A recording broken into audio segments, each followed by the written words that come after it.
Outlaws, we untouchable.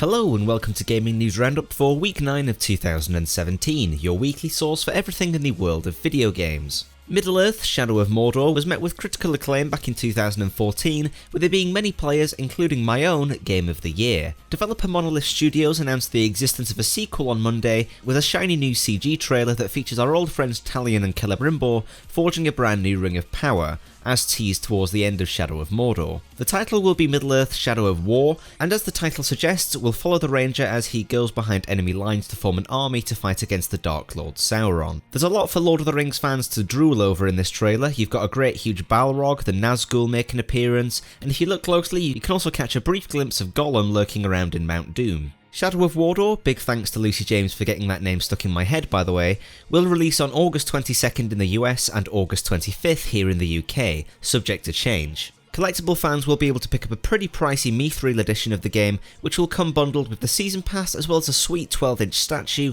a magnetic Ring of Power replica, the game's soundtrack, lithographs, stickers and a cloth map of Mordor. The official gameplay reveal is coming March 8th, which is next Wednesday, so keep an eye out for that. The game's description describes an improved iteration of the Nemesis system, and the statue included with the Mithril edition hints that the game may include rideable flying creatures this time around, which then brings around the question of how large the new map will be. There are so many questions that hopefully this gameplay showcase will be able to answer.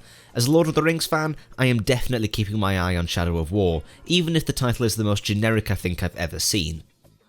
Before we go any further, I'd like to make a quick disclaimer that the PC enthusiast may find the following content to be rather arousing. You have been warned. After months of anticipation, Nvidia have finally unveiled the next iteration of their GeForce card lineup, the 1080 Ti. Built upon the Pascal architecture, the 1080 Ti sports 11GB of GDDR5X video memory clocked at matching 11GB per second with a 352-bit memory interface width. It comes with 3584 CUDA cores and has a boost clock of 1582 MHz. For display outputs, the card has dropped its dual-link DVI connector, which leaves us with 3 DisplayPort 1.4 connectors and 1 HDMI 2.0 connection, although a DVI converter cable is supposedly included within the box for those who still use displays of that nature. The card requires an extra power connector over its little 1080 brother, meaning that in order to power this puppy you'll need one 8-pin and one 6-pin connector. All of this supposedly translates into performance that's 35% faster than the current consumer top dog, the 1080, which puts it somewhere slightly above the Titan X Pascal, which is no slouch. Hopefully this will finally be the single card solution to 4K 60fps gaming that PC enthusiasts have been after for a long while now. The card will be available starting next week and will retail for $699 in the US, which will probably translate to $699 here in the UK as well, since our economy is up creek right now. Above Titan XP performance for less than a Titan XP? Count me in.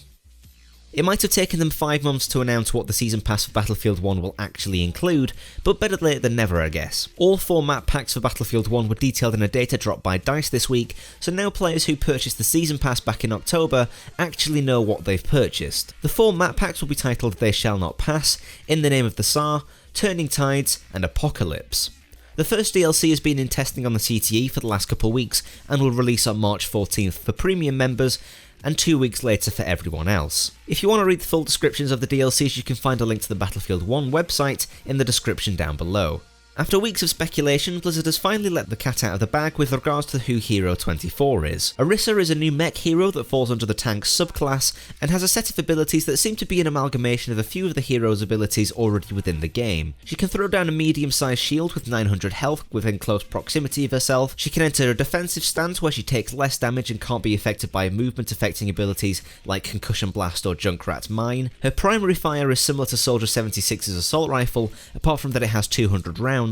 Her secondary fire shoots out a mini version of Zarya's ult that pulls enemies towards it for a very brief amount of time, and her ultimate ability places down a piece of damage boosting equipment that gives all of her teammates within line of sight a damage boost. This ultimate can however be destroyed pretty easily by the enemy team. She's currently in testing on the PTR if you want to get in and give her a go before she hits public servers in just a few weeks. That's all for this week. As usual, all of the sources can be found in the link dump down below if you want to read further into any of the stories.